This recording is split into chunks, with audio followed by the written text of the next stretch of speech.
ये जो हमारा शरीर दो तत्वों से बना है, चेतन और जड़, आत्मा और पुद्गल। जैसे जैसे हम ध्यान की गहराइयों में जाएंगे वैसे वैसे हम तेजस शरीर, कार्बन शरीर और चेतना का अनुभव हम कर सकते हैं। तो ध्यान की गहराई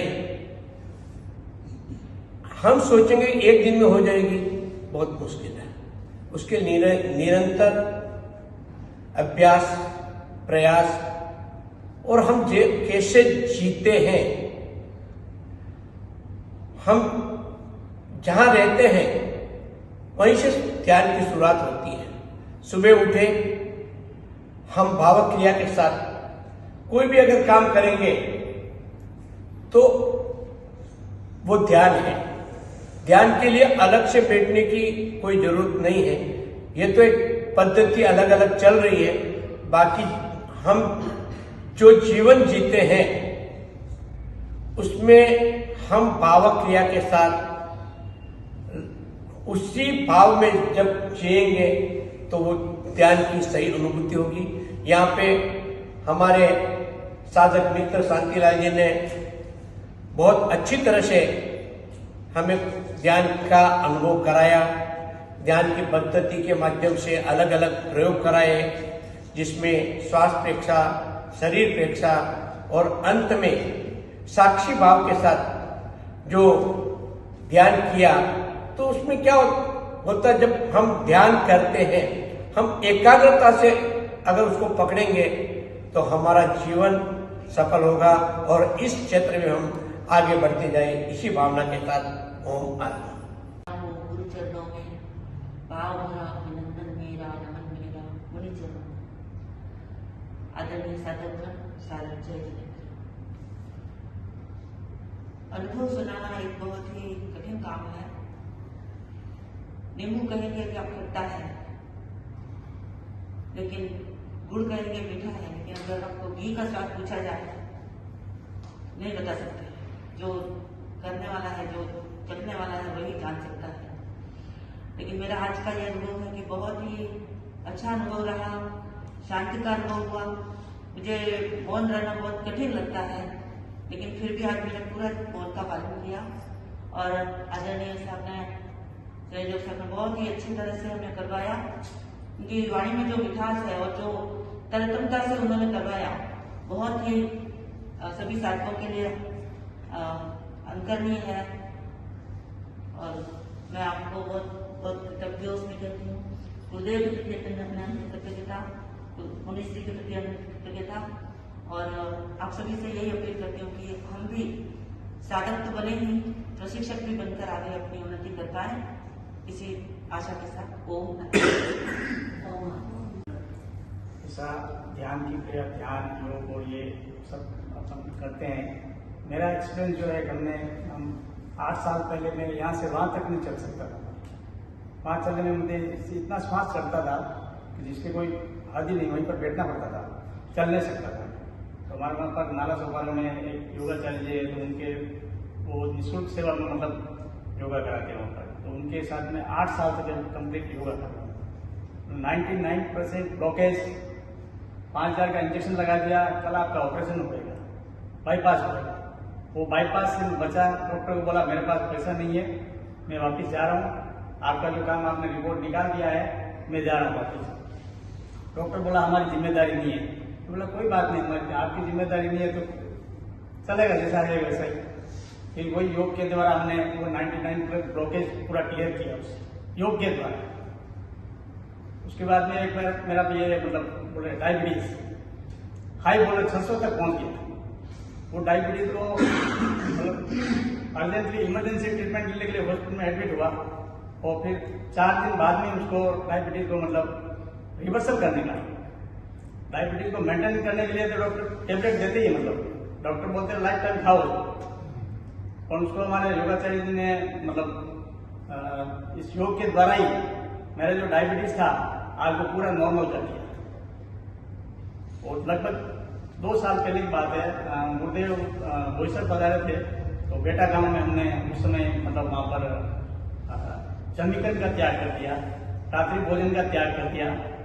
फिर नंदनवन में एक बार गुरुदेव ने सबके सामने एक चाय के लिए फरमाया था, तो उसमें चाय का त्याग कर दिया क्या, तो उससे धीरे धीरे बहुत सारी चीजें जिससे त्याग करता था उससे क्लियर होती गई। जो मैं 10 कदम नहीं चल सकता था, अभी का प्रैक्टिस मेरा कि मैं अभी पालीताना गया था, पालीताना 3700 सीढ़ी चढ़ा था और 3700 सीढ़ी वापस नीचे उतरा था बिना किसी कोई प्रॉब्लम के। मतलब योग और रक्षा ध्यान मेडिटेशन के अंदर इतना पावर है कि आप हर बीमारी का पूरा सॉल्यूशन इसमें मिल जाता है। इसी के साथ ओम। एक बार मैंने परमाराध्य आचार्य श्री महाप्रज्ञ जी से सुना था कि प्रेक्षा ध्यान एक अनोखा दर्पण है। दर्पण है, ये बात तो समझ में आती है। अनोखा दर्पण है, विचित्र दर्पण है, यूनिक है, ये कैसे हो सकता है? तो समाधान की भाषा में उन्होंने कहा, दर्पण जिसमें हम प्रतिबिंबित होते हैं, स्वयं को देख सकते हैं, पर हम अपने चेहरे को सुधार नहीं सकते।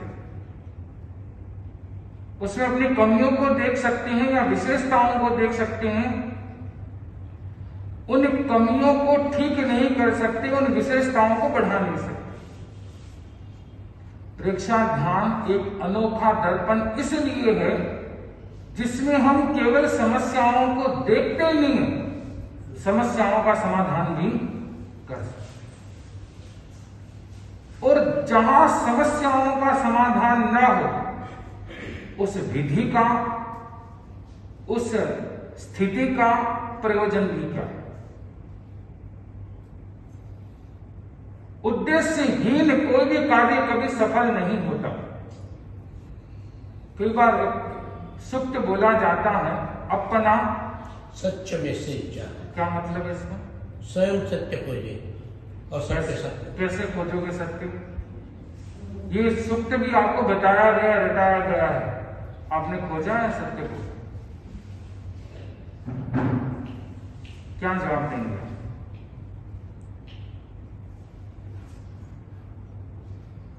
एक बात हम स्पष्ट समझ लें, ध्यान को लगाया नहीं जाता, ध्यान लगता है। आप लोग थिएटर में जाते होंगे, कई लोग पिक्चर देखने के लिए, वहां आप कहते हो कि हाँ पर्दे पर ध्यान लग रहा है, ध्यान लग गया है। 3 घंटे या जितना भी होता होगा मुझे पता नहीं, पर जितने भी देर आप वहां रहते हैं, एक क्षण के लिए भी शायद आपको ये भी पता नहीं होगा आसपास में भी कौन है। माला फेरते हैं तब, अभी बताया गया, ध्यान भटक जाता, सांस का भी पता नहीं रहता। जाप करें, सामायिक करें, कोई भी आध्यात्मिक प्रक्रिया करते हैं, वहां पर मन क्यों नहीं लगता, ध्यान एकाग्र क्यों नहीं होता, चित्त की दशा विचलित क्यों हो जाती है? सबसे प्रमुख कारण है आकर्षण का, रुचि का। जब तक आप में रुचि पैदा नहीं होगी, तब तक आपका ध्यान किसी भी हालत में लगने वाला नहीं। ध्यान, मुझे कई बार लगता है, कई लोगों से पूछता हूं, ध्यान किस लिए करते हो? तो कहते तनाव मुक्ति के लिए। तो मैंने कहा कड़क चाय भी कोई पी ले तो तनाव से मुक्त हो सकता है, बहने 2-4 चुगली कर ले तो ही तनाव मुक्त हो जाती है। वो फोन पर आजकल वो रील्स क्या बोलते हैं उसको, वो भी देखते रहते हैं, तनाव का पता ही नहीं चलता। कि ध्यान का उद्देश्य इतना ही है, यहां गड़बड़ वाला। अगर आप प्रेक्षा ध्यान करने इसलिए आओगे कि हमें स्वस्थ होना है, शरीर को ठीक करना है, तनाव को कम करना है, तो मुझे लगता है कि ज्यादा उपयोगिता नहीं है। वैसे ही है जैसे किसी हीरे को कंकर के भाव में बेच दे। नींव को जब तक मजबूत नहीं किया जाएगा, मकान केवल ताश के पत्तों जैसा ही बने। नदी के किनारे, समुद्र के किनारे बच्चे घर बनाते हैं, पानी का एक झोंका आता है, बह जाता है। तो उद्देश्य आपका महान होना चाहिए, लक्ष्य महान होना चाहिए और रुचि से युक्त होना चाहिए। अगर आपका उसमें आकर्षण नहीं है तो आप प्रेक्षा ध्यान में कभी भी एकाग्र हो नहीं सकते। स्वयं सत्य को खोजने का तात्पर्य है कि उसकी गहराई के स्पंदन का अनुभव करें। एक बार आचार्य महाप्रज्ञ जी से किसी ने पूछा कि आप गुरु किसे मानते हैं, तो उनका क्या जवाब होगा? किसे मानते थे गुरु? आचार्य महाप्रज्ञ जी किसे गुरु मानते थे? सत्य को। उन्होंने तो कहा नहीं सत्य को, अपने आप को। या आचार्य तुलसी को? गुरु आचार्य तुलसी थे, स्वयं थे। जब आचार्य महाप्रज्ञ जी मुनि नतमल अवस्था में थे तो उनसे किसी ने पूछा आपकी गुरु कौन है? तो उन्होंने कहा मेरा गुरु तो मैं हूं।